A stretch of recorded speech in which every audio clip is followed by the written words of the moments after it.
Hey, this is Sour Savior. Welcome to another Redstone Basics tutorial. Today I'm going to be showing you how to make one of these that I've heard called a piston feed tape. And I hear them referred to a lot, but they're actually not that difficult to build. So we're going to just jump over to the tutorial world and I'll show you how to make one. Okay, here's an empty spot to get started in. So the main thing is that we need 4 pistons at the corners, which will push our blocks along. And you can make this just about any size up to 12, well I guess 13 by 13. The pistons need to be able to push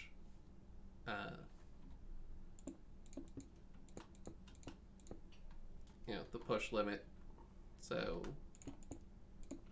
but there's going to be one empty space. Now, I like to use immovable objects at the corners. If you get your timing perfect, you don't need them. But when am I going to take the time to do that? I'd rather just know that I've got a backup plan. And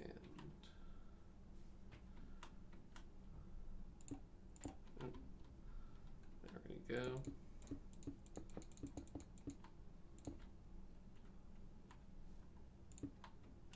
So I'm laying out my corners with a piston and an immovable object in each corner. Alright, oh, drifting too much here.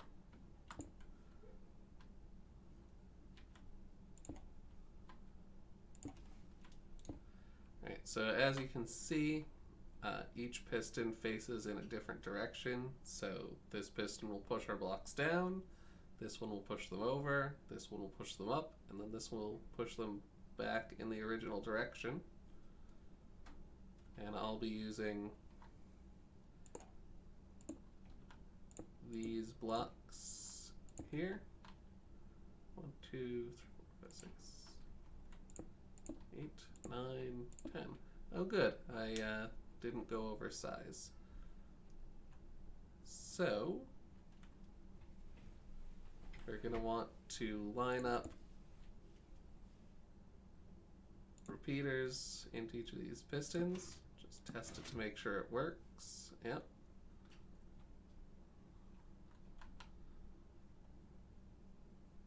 Let's just, oh. Yeah. My plan was to use a different color block for the building blocks than for the actual feed tape here. Yep, that one works. And, whoops.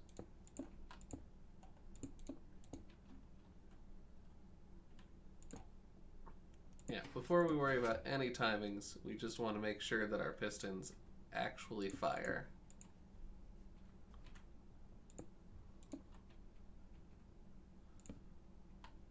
And that one fires too.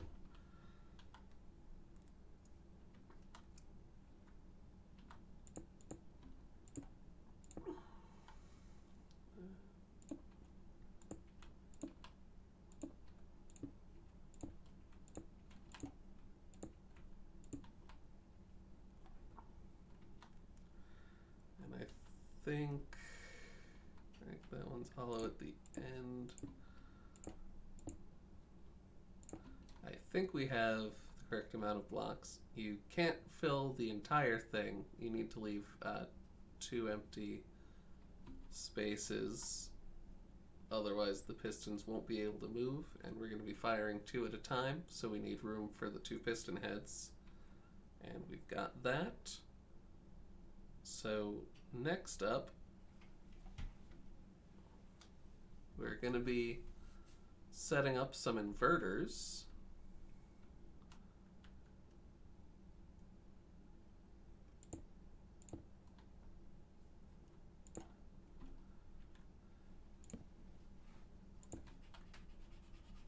So I want the horizontal pistons firing at the same time as my as each other, and the vertical pistons firing on the opposite of that. So here I've got a torch coming out of the side of this block, and I'm going to bring that signal up in whatever the simplest way is. There's ways to compact this, but that's not what we're showing today. We're just showing the basics.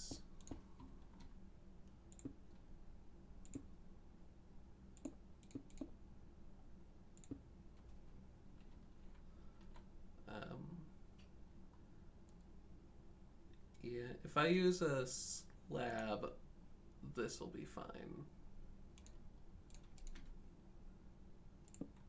There we go. We can dust this up. If I had put a solid block here, it would break the signal there, but by using the slab, I'm able to do that. Now over here, we've got the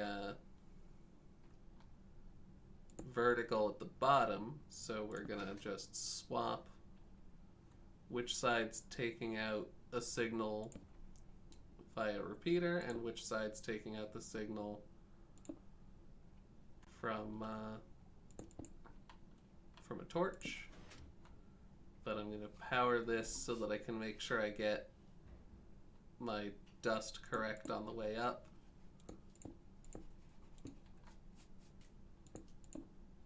It's just helpful when you're building out a dust line to be able to see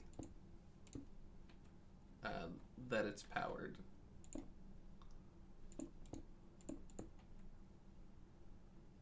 And there we go. Not terribly efficient, but this is going to be the back side anyway. Okay. Now this is on, but it's not firing because this one's also on. If I were to run, I gotta run it into this block here. So if I were to run signal into here, then turn that off and on again. Why is that?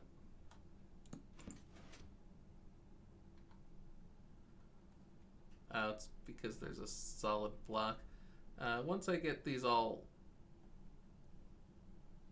wired up together, this should be fine. Speaking of wiring them up together, now that we've delivered signal to everywhere, all we need to do is connect up our trigger, get a button for testing, and then afterwards we'll be able to convert it to a clock.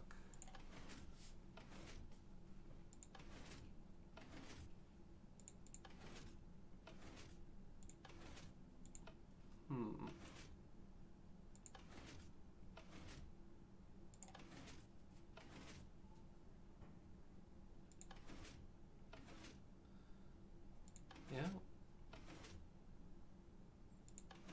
This seems to mostly be working. Something's off with the timing somewhere, but oh, there we go. These tend to get smoother once you've run them a little bit. Right, so yeah, our green block is going around. Now let's just build a simple clock here that we can use to power it.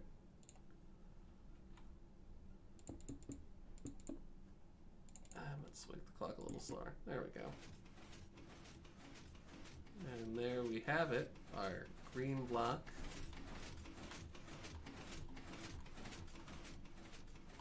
Rotates around and around. And there's all sorts of tricks you can do with this. You can layer multiple of them together to make a door. You can use something like an open fence gate in the middle of all of this. Let's we're gonna add a lever to the clock to be able to turn it off. So if I were to add an open fence gate, then I could pass through that as long as it's at ground level, and it just goes around with everything else. Use that.